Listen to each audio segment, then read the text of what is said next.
Hello everyone, welcome to NK Broadcasting. Let us watch the video. Okay, now this is very important. A lot of the people, whether experienced or freshers, I won't mind, let's say, lot of experienced consultants also do these mistakes. They do not include the things required and they exclude the things that are required. Okay, sometimes they include the things which are not required also. So, what are the important things that you should mention in a resume? A resume is a formal document that provides a summary of a person's. There are 5 important things that you should mention in your resume. What is the first thing? The first thing is the contact info and objective statement. Now, what is contact info? When I say contact info, it doesn't mean your lane number, your house number, your exact colony where you reside. No, that doesn't mean a contact number. Contact info. Contact info, if you can note down, contact info only means your name, your mobile number and your email ID. That's all a contact detail would mean. If some of you have got, let's say, very good profile, LinkedIn profile, who's let's say quite matching with the resume you are sharing, then you can mention that LinkedIn profile link also. Other than that, you are not supposed to mention your house number, lane number, city, postal, this and that. That is not required actually. They are not sending you any postal, let's say postals, right? They want to have your interview scheduled. So the information that they would need is your contact number and email ID. That's all. Now next is objective statement. What is objective statement? Objective statement summarizes your profile or your resume in few lines. Okay, this can be called as summary of the CV. Objective statement. It should tell the consultant or the recruiter that how much experience have you got. Okay, so you'll say, if you are already experienced, you'll say I've got 3 years of experience in sales field as a manager. Okay, and your best suitable skills only you will mention in the objective statement. Okay, so what should be the content of objective statement? How much experience have you got in this field you are, let's say, applying for the job? If the position is for a developer, you will say I have got 4 years of experience as Java developer. Okay, I have got skills or I've got experience working in so and so. Okay, microservices, other things. That is your objective statement. Clear? What should you have in contact info and objective statement? The next thing is skills. Okay, what should you have in your resume? Skills. But see, there's something written in the bracket, relevant skills. You're not supposed to mention skills which are not relevant for the position you're applying for. You may be applying for a developer position and you have skills which has got no relation with the position you are applying for. Then those skills should not be mentioned. They're not required actually. Recruiter or interviewer is not interested in those skills. Okay. Next. What is next?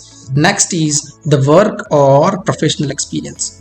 So if you're already an experienced consultant, you should mention your work experience. There is something called as chronological order of preparing your resume. Does anybody know this chronological order? What happens in this is, if you have got experience of 4 years and you have worked for 3 companies, the most recent project or most recent company experience you will mention in the top. You will follow the top down approach, wherein the recent company will be mentioned at the top and subsequently the previous company is down. Okay, that is your work experience. So in work experience we will mention things like, for which company you work, the company name, the position you worked at. Let's say in the last company you worked, let's say you worked in TCS, you worked as a Java developer. So you will mention client name or company name as TCS, role Java developer, and the duration of the project or the association with the company. So if you worked for TCS for only one project and the duration was from so and so date, so you will say duration from to date. Okay, and then you will list down your responsibilities and roles that you have carried out during that experience. Okay, the next thing is your achievements. Okay, so you may have achieved certain things while going through all of these experience, or even if you are a fresher, you must have achieved something in your academics. Something must have been achieved by you. Then those things can be mentioned under achievements column. Okay, achievement section. Then last but not the least, your educational background. Okay, you're not expected to mention, if you are going as experienced consultant, you're not expected to mention your let's say percentage of 10th, 12th, all right, 7th, what you have achieved in 7th grade, 10th grade, 12th grade. You know, only the latest degree, master, if you have done master degree, just mention master degree and your graduation degree and just the university if you want to mention. That's all. If you have got good grades, then you can mention grades. Otherwise, you can safely just mention the degree name. For freshers, you can mention your graduation degree. Along with that, you can mention only your 12th experience, the latest. Okay, that's all you can do. So that is enough. So what are the things that you should mention in your CV? There are 5 important things: contact info and objective statement. I've told you what should you have in contact info and what should you have in objective statement. Then your skills are relevant with the position you are applying for. Your work experience, try to follow chronological order while mentioning your work experience or professional experience. Then your list of achievements and your educational background. Clear? Yeah, go ahead please. Like,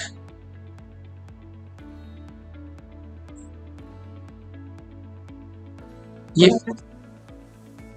क्या आपको ये 5 चीजों के अलावा और क्या लगता है कि डालना चाहिए सीवी में?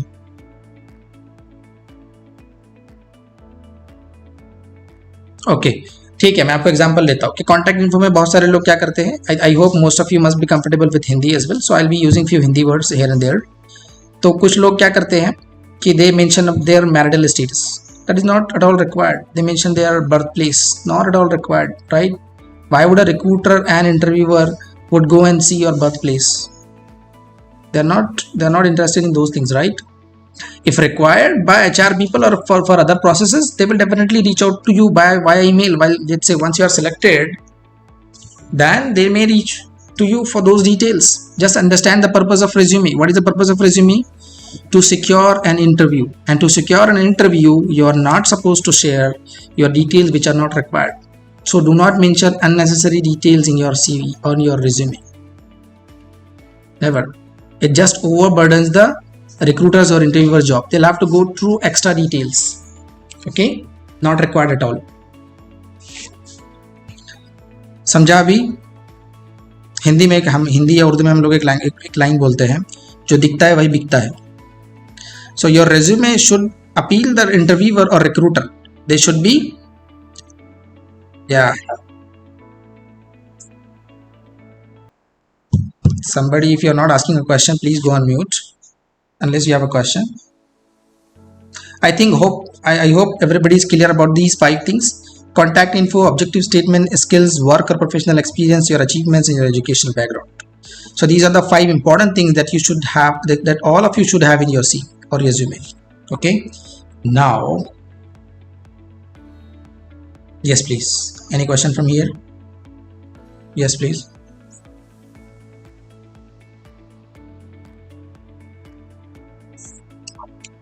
Very good question. See, this is what the question can be. So like, if you are a fresher, you must have done something as a mini project or internship in your academics, right? It's a mini project. Like if you are in the final year, they'll ask you for internship things, and you must have done some mini project kind of things. So that thing you can mention in your experience, right? It will not be called as work experience, but it can be called as relevant experience. Okay, so if you have developed something in Java and you are applying for a Java developer, that can be treated as your relevant experience.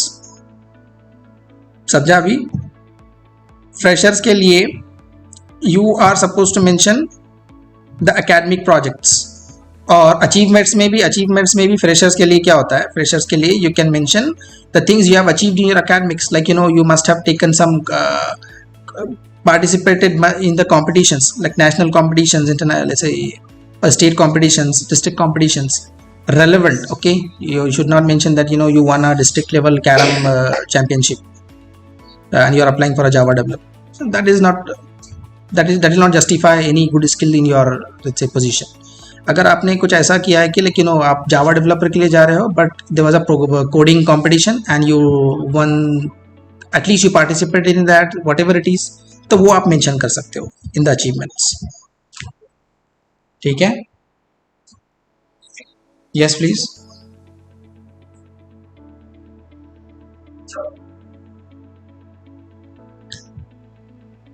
We'll see that. Those are called as hobbies. They are not achievements, right? They are hobbies. So when should you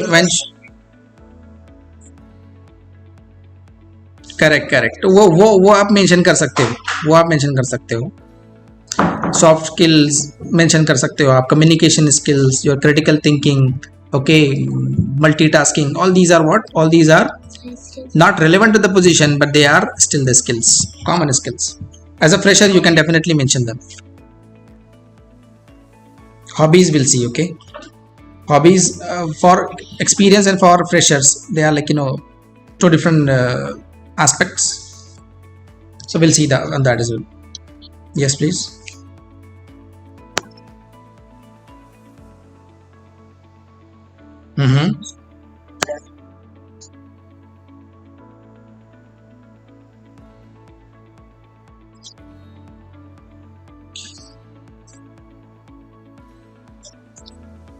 Though it will not carry a weightage, but somehow you'll have to mention achievements, right? Or your work experience or professional experience. So you can mention that, and while giving the interview, if you are shortlisted and while you are giving the interview, you can at least mention that you learned the things. See, you may not have learned IT things, but you must have learned team building activities, right? How to work in a team, how to take the responsibilities. All these are also learning, right? These are also professional kind of relevant experience. So things like that at least you can mention in the interview, that you may not have learned IT skills while working in the mechanical project, but you definitely learned team building sikha or coordination sikha, right? How to work in a team. So these things you can mention.